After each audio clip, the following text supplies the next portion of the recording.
राष्ट्रीय स्वयंसेवक संघ के संस्थापक डॉक्टर केशवराम बलीराम हेडगेवार जी का जन्म 8 अप्रैल 1889 को नागपुर के गरीब ब्राह्मण परिवार में हुआ था।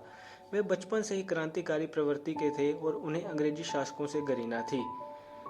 केशव जी एक बचपन में ही बहुत बुद्धिमान थे। उनकी स्मरण शक्ति असाधारण थी। उन्होंने बचपन से ही सारे वेद कंठस्थ कर लिए थे। जब वह गीता के अध्याय और अनेक संस्कृत स्त्रोत अपने वाणी से सुनाता था तो बड़े लोग भी चकित हो जाते थे। अपने बड़े भाइयों के साथ वह नित्य महाभारत, रामायण इत्यादि सुनने के लिए जाते थे और उन्हें ध्यानपूर्वक सुनते थे। हर कथा का मर्म वह तत्काल ग्रहण करते थे। छत्रपति शिवाजी महाराज की कथाएं सुनने में तथा पढ़ने में उन्हें विशेष रुचि थी। उन्हें सुनते सुनते तथा पढ़ते पढ़ते वह लवलीन हो जाते थे। एक बार केशव के यहाँ एक रिश्तेदार बाहर गांव से आए थे। वे कथा सुनाने की कला में प्रवीण थे। उन्होंने शिवाजी के बाल्य जीवन की एक कथा सुनाई। केशव उनका कथा कथन तन्मय होकर सुन रहा था। कथा जब समाप्त हुई तब अन्य बालक उठकर इधर उधर चले गए, परंतु केशव वहीं पर बैठा रहा। मन ही मन वह शिवाजी के काल में पहुंच गया था। कथा के सब प्रसंग उसकी आंखों के सामने घटित हो रहे थे।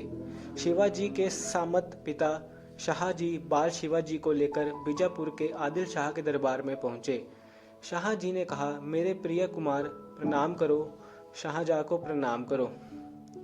तब बाल शिवाजी ने तन कर कहा, नहीं, कभी नहीं, ये हमारे समाज के हैं, ना देश के ना धर्म के, इन्हें मैं कभी प्रणाम नहीं कर सकता।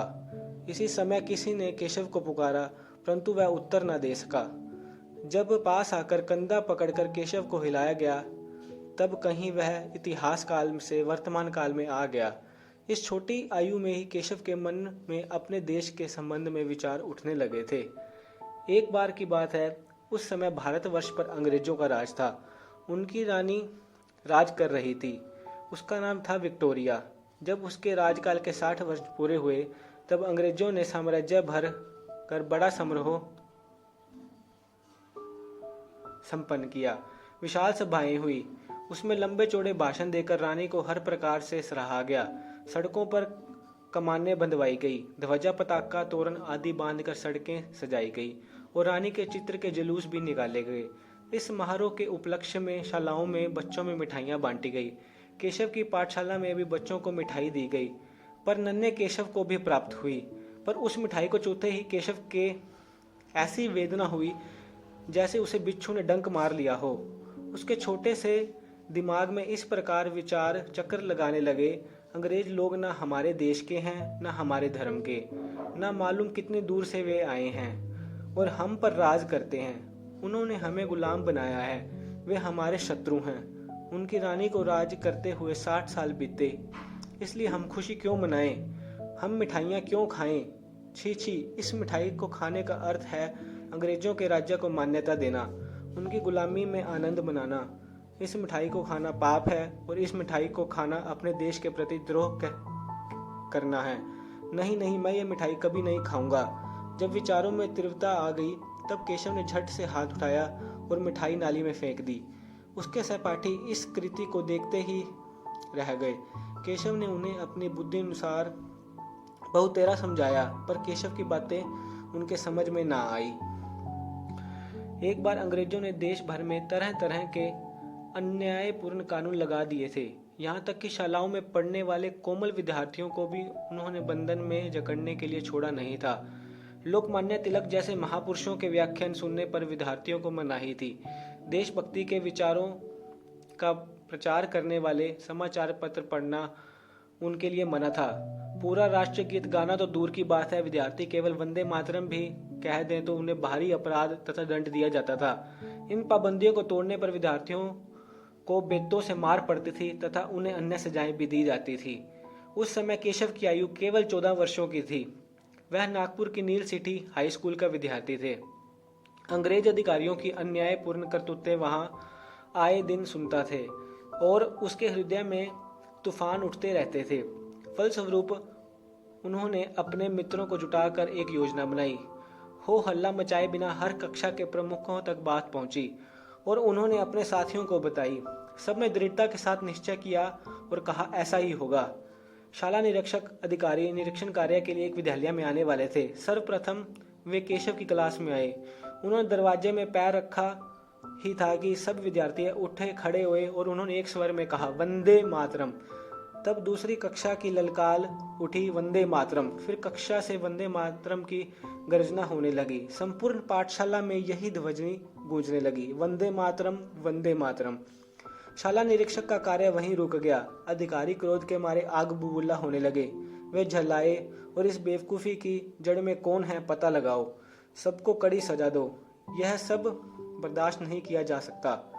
शाला संचालक घबरा गए, तप तप करने लगे, जी हजूर करने लगे। उन्होंने मुख्याध्यापक से कहा, कौन है, इसकी जड़ का पता लगाओ। यह सब बर्दाश्त नहीं किया जा सकता। अपराधी को कड़ी सजा दी जाएगी। आंखों में अंगारे बरसाते हुए निरीक्षक महोदय चले गए। मुख्याध्यापकों ने शिक्षकों से कहा, कौन है, इसकी जड़ का पता लगाओ। यह सब बर्दाश्त नहीं किया जा सकता। अपराधी को कड़ी सजा दी जाएगी। मुख्याध्यापक महोदय हाथ में बेंच लेकर घूमने लगे। हर कक्षा के शिक्षक हर विद्यार्थी से पूछने लगे, सच बताओ, किसने कहां पर बवंडर खड़ा किया, इसके मूल में कौन है। शिक्षकों ने हर प्रकार से प्रयत्न किए, डराया, धमकाया, ललचाया, पुचकारा, थप्पड़े मारी, बेते मारी, परंतु किसी ने भी भेद नहीं खोला। किसी ने भी अपने नेता का नाम नहीं बताया। अंत में शिक्षक हताश हो गए। मुख्याध्यापक कहने लगे, सबको स्कूल से निकाल दिया जाएगा। तब वंदे मातरम की घोषणाएं देते हुए विद्यार्थी शाला छोड़कर चले गए। मुख्याध्यापक महोदय कठोर भाषा बोलने लगे। तब विद्यार्थियों ने विद्यालय में जाना बंद कर दिया। उस समय देश की परिस्थिति ऐसी थी कि विद्यार्थियों का निश्चय अधिक काल तक टिक न सका। पालकों पर और पिताओं पर दबाव आने लगा।